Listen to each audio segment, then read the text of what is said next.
Hello, Miss Carson. Mr. Chandler. Hey, you're a squirrely little fella, aren't you?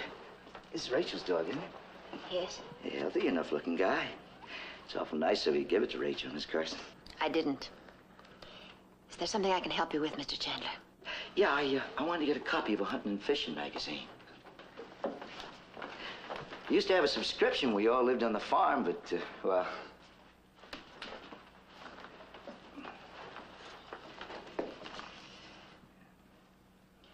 I believe it's 35 cents. Oh, that's right. I may be wrong. You can look that it's on the cover. No, you're right, Miss Carson.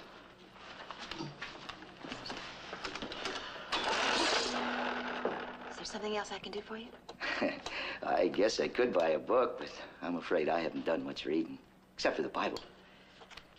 If you'll excuse me.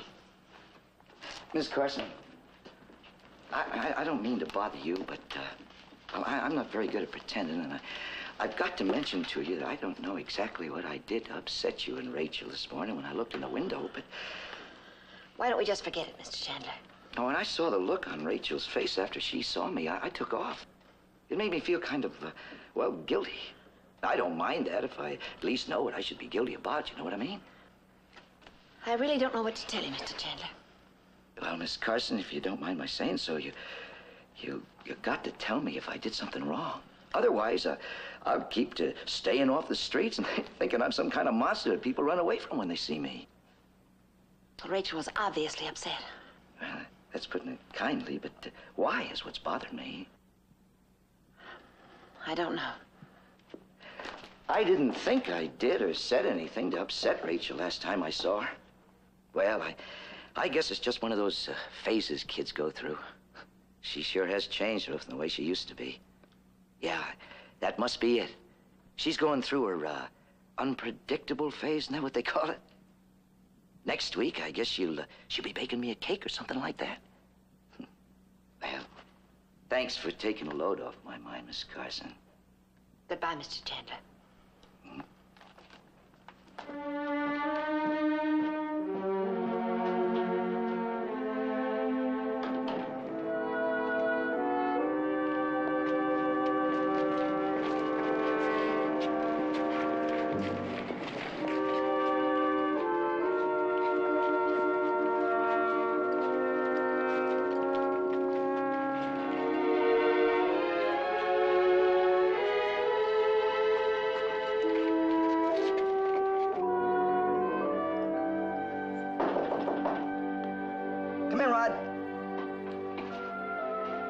How'd you know it was me? Oh, by the confident, aggressive, handsome, purposeful, and yet sincere way that you knocked at the door. When I heard that, I said to myself, self, 'tis Rodney, father's oldest son. Well, I'm glad I caught you in a good mood. I want to tell you something. I think you might get a kick out of it. Oh, yeah? Yeah. I've come to whine a little bit. You whine? Me whine, yeah.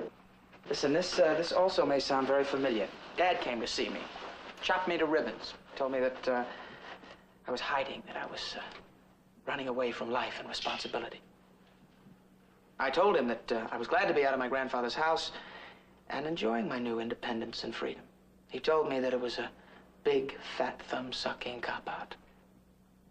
Our father said that? Our father said that. Well, you want a glass of milk? No, thank you. Well, you know, for once, I find myself in agreement with Dad. I mean, he's absolutely right. You do? Yep.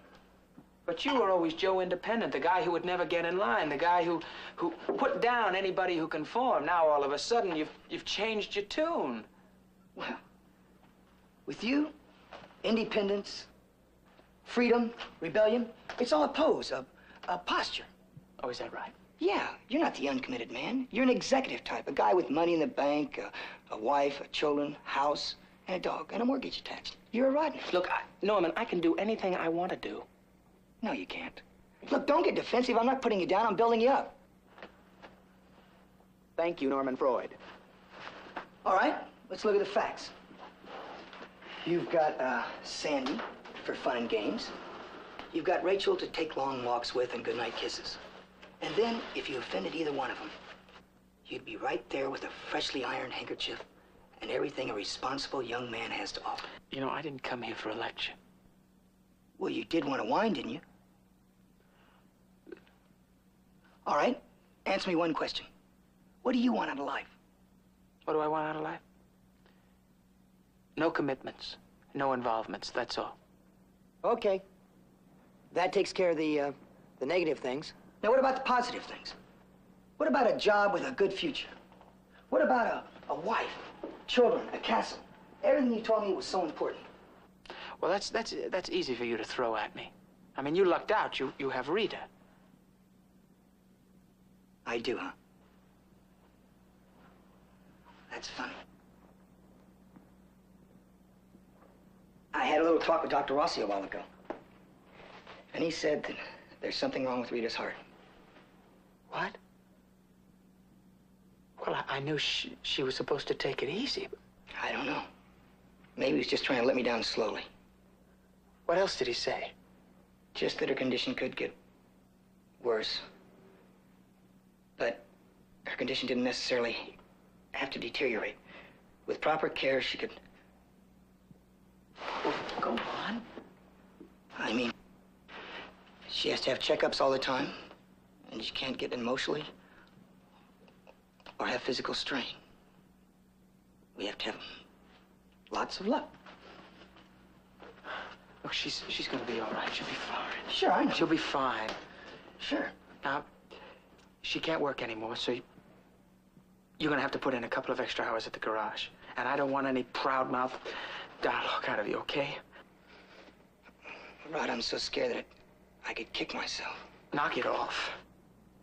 Rod, if anything happened to Rita... Shut up, will you? Shut up. You know, I take back what I said to you.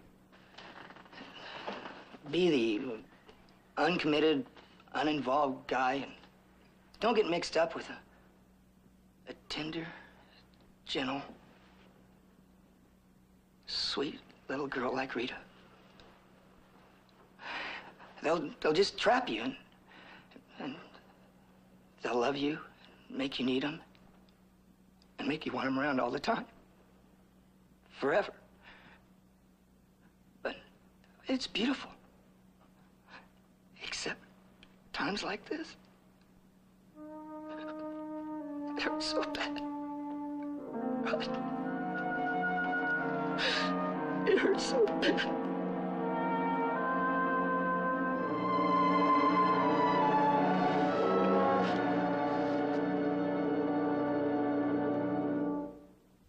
Preview from the continuing story of Peyton Place. You don't have to read it, Weber. I think it's the most destructive provision ever entered into a will. But it's legal, isn't it? I trust you're absolutely certain about that. I love Rachel. Understand, I love her. And one of these days, that day will never come, Chandler. You're gonna stop me? If I have to, yeah.